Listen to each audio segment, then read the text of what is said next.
Well, now for some remarkable Australian landscapes, rarely seen by man. They're in remote and inaccessible destinations, and the photographer has had to use a helicopter to photograph them. Welcome to the works of Richard Green.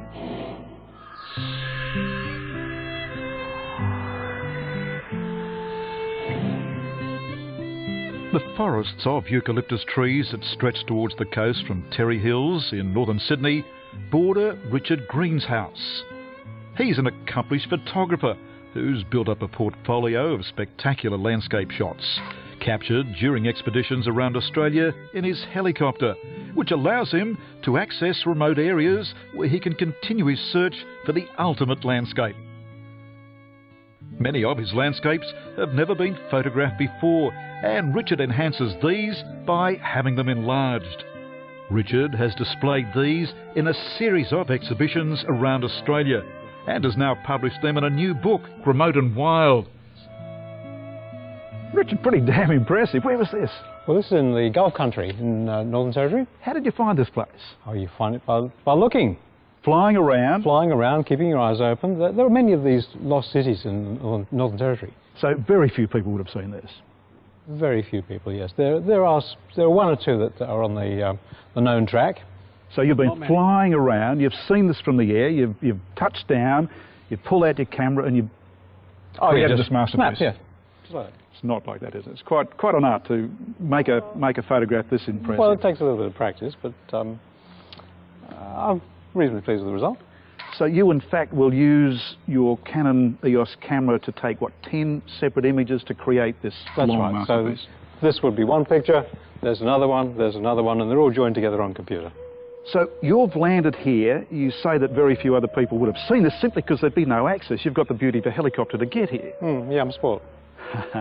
Let's talk about some of your images. We're looking in the corner here at this incredible spire. Now, this is hard to believe that such a rock formation can exist because it's quite large. Yes, well, don't ask me how it was created. I can only assume it must be some form of water erosion. But, and it's between the levels of rock that have done this millions of years ago, and the edge gets eroded and you get an edge like that. Richard, tell us about this one, the tent pole? Tent pole, yes, well that's a favourite place of ours. I found it about 17 years ago. I was flying over and saw this fantastic spot with the orange pillars and the water running through. Spent the night there, packed up my tent, forgot the tent pole. The next night I discovered no tent pole. So we've been going back to that place many, many times since we always called it tent pole. And do you know that only a year ago I found that tent pole?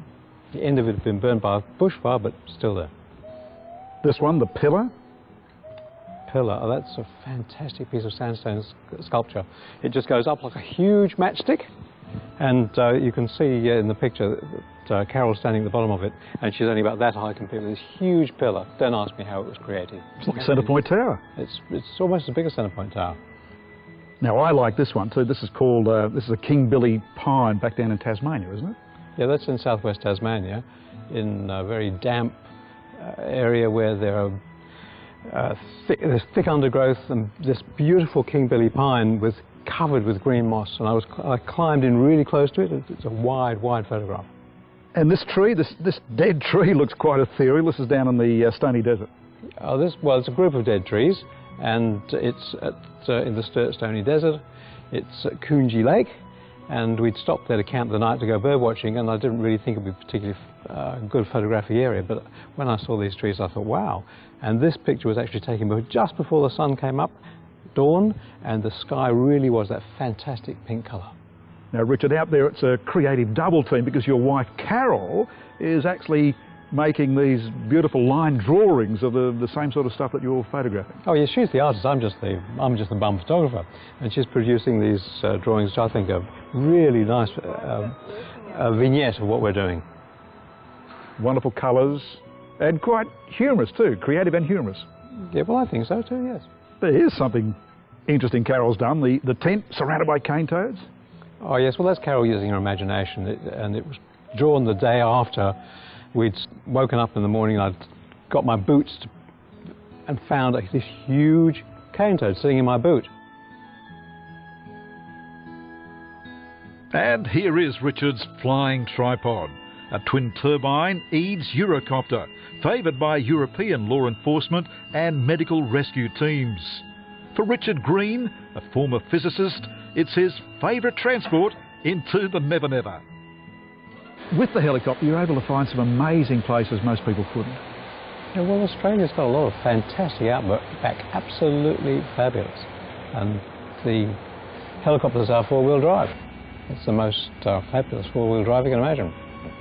So you find your scenic wonder, you settle down, you camp, you and Carol get out and do your thing. Yeah, it's great. We try not to stay in accommodation in hotels or motels. In fact, we go from place to place to refuel, but then I look for somewhere that's out back to land and camp. You're getting out there and discovering parts of Australia that most Australians wouldn't get to see. What sort of a country have we got out there? What are you seeing with your camera? We have the most fabulous country out there. You just wouldn't know how beautiful it is. I'm trying to bring back some of this beauty to share it with others.